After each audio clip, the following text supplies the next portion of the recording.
L'expérience de travail.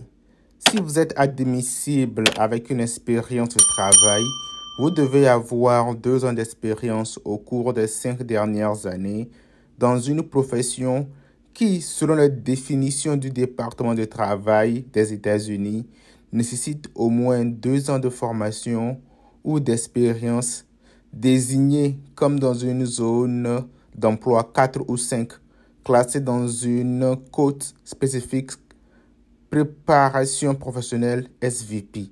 Donc voilà comment est-ce que vous pouvez être éligible à la développerie. Sinon, c'est faux. Alors, bonsoir à toi, j'espère que tu vas bien. C'est ton boy Fabio Le Saint. De retour pour une nouvelle vidéo. Avant de commencer, laisse un pouce bleu, laisse un commentaire si tu aimes cette vidéo. Je voulais discuter d'un sujet qui est très important. Malheureusement, c'est un sujet qui élimine beaucoup de gens à la développerie, surtout ceux qui arrivent à l'interview de la développerie. C'est les jobs qui sont qualifiés pour la DV. Malheureusement, on ne lit pas.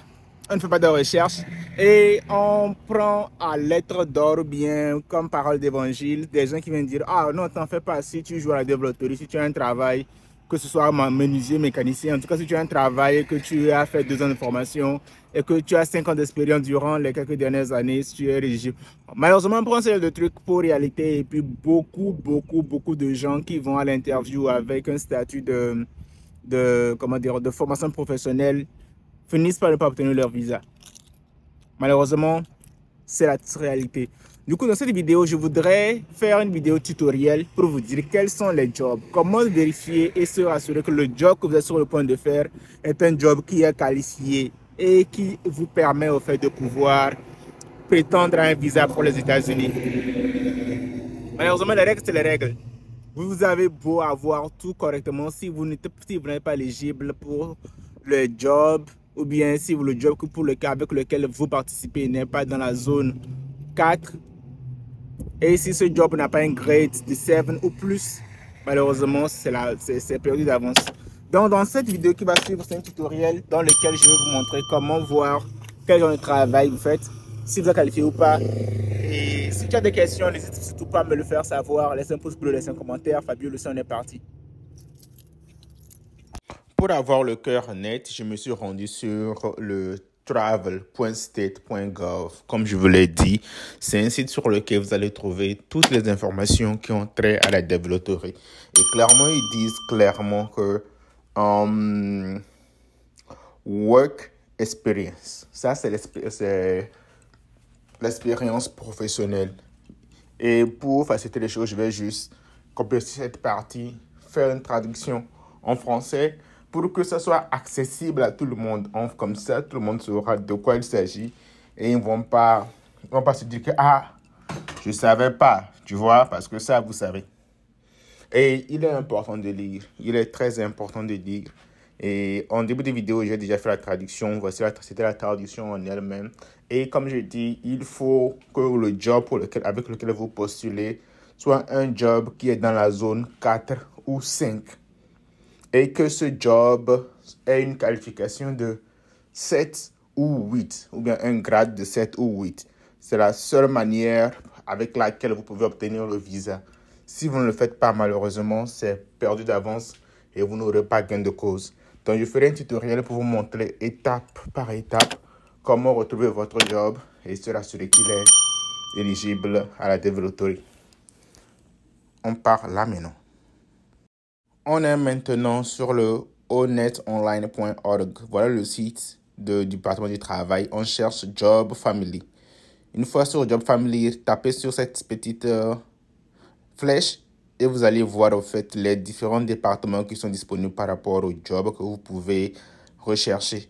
Et on va prendre juste un job au hasard, un département par hasard. On prend le domaine de Construction and Education. And Execution. Voilà. Maintenant, on clique sur... Ah, je ne sais, qu'est-ce que je raconte? Bref. Là, ici, on essaie au fait de trouver un job qui est populaire ou bien qui est facilement reconnaissable. Je vais penser à quoi? Prenons peut-être... Il y a plein de jobs. Hein. Ok, prenons Helper Electrician. Aide électricien. Au moins, je sais que c'est un truc qui peut sonner avec des personnes. Aide Electrician. On descend tout en bas au niveau de Job zone. Et on regarde. Ce job, c'est la zone 2. Déjà, c'est un red flag. Zone 2, il n'est pas éligible. Mais on va continuer à descendre pour voir s'il y a d'autres choses qui peuvent faire que on peut avoir un peu d'espoir. Continuons à descendre. On descend au niveau de SVP range. C'est 4 à 6. Donc déjà, définitivement, ce job n'est pas éligible à la développerie. Ce job ne peut pas vous permettre de venir aux États-Unis si vous allez à l'interview avec expérience professionnelle. Déjà, c'est la première chose. On va prendre notre job. Qu'on peut voir. Qu'est-ce qu'on peut voir? On prend plombier. On prend plombier. Je sais qu'il y a beaucoup de plombiers en Afrique. Bon, même chose. On va au niveau de job zone. Qu'est-ce que ça dit ici? Job zone 3. Zone 3 aussi, ce n'est pas éligible malheureusement. Mais on descend au niveau de SVP range. Again, c'est 6 à 7.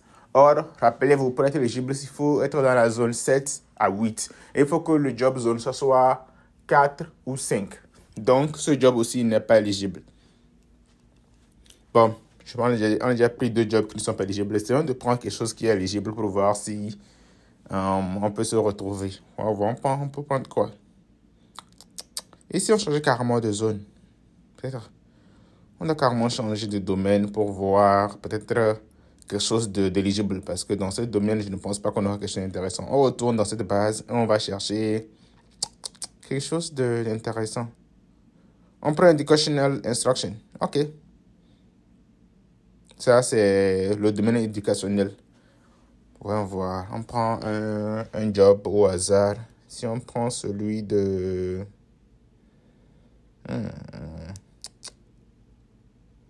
Oh, ça, c'est un job zone 5. Déjà, ça, c'est l'éducation. En tout cas, on ne va pas se mentir, l'éducation est un domaine qui est très prisé. Même si l'éducation se rentre plus dans le domaine de l'école ou bien du bac. Ce n'est pas l'expérience professionnelle, mais je pense que ça compte aussi. Donc, ce job a une zone de catégorie 8. Zone job 5 et la moyenne est de 8. Donc, c'est largement suffisant. Donc, ça, c'est bon. Tu vois, ça sent bon. Ça, c'est de bons signes comme ça. Malheureusement, on ne peut pas dire de la même chose de toutes les catégories. Si on prend un professeur d'histoire, par exemple, on descend tout en bas. Job zone, c'est 5. Ça veut dire que c'est très, très recherché. Bonne nouvelle. Deuxième bonne nouvelle, on va au niveau de SVP range. Nous avons 8. Ça, c'est encore plus bon. Donc, tout ça, c'est des petites gymnastiques que vous pouvez faire dans votre salon, sur votre téléphone, dans votre chambre, pour voir si le job avec lequel vous vous préparez à jouer à la développerie, si ce job peut vous permettre d'obtenir le visa. Sinon, c'est peine perdue. Vous allez mettre de votre temps, de votre argent et tout, mais vous allez arriver devant le consul. Vu que vous ne répondez pas aux critères, vous allez être purement et simplement disqualifié. Je sais, c'est dommage, c'est triste et tout, mais c'est pour ce genre de raisons qu'on vous demande de faire vos recherches avant de vous lancer dans le processus. Donc, si vous avez des questions, laissez un pouce bleu, un commentaire, abonnez-vous à la chaîne. Et Fabio Le Saint-Homme, tu sais, on est ensemble. Flex.